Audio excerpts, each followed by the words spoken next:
Hello guys, welcome back. In this video, I will show you how to remove checkout fields in WooCommerce. Let's get started. In order to do this, you need to locate all the pages you have.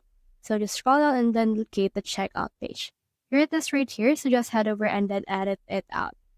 Now I have opened this in a new tab right here.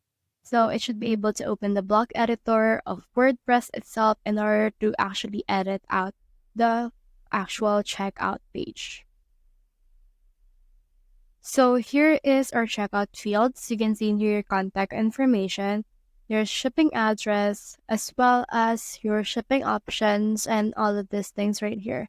Now, if you want to change up some fields or delete some fields, you can head over and then just click on them. Then you can see these three dots and you can see in here some settings. Now, if you can see the delete option, you can just delete it through your keyboard if you want to. I have in here my email address. You can delete it using this case, or you can also lock it however you want. Once you're done editing everything, just click on this update option in order to update your progress. So that's the whole process. If you have found this video helpful, simply like or subscribe because it helps me reach more people. See you soon.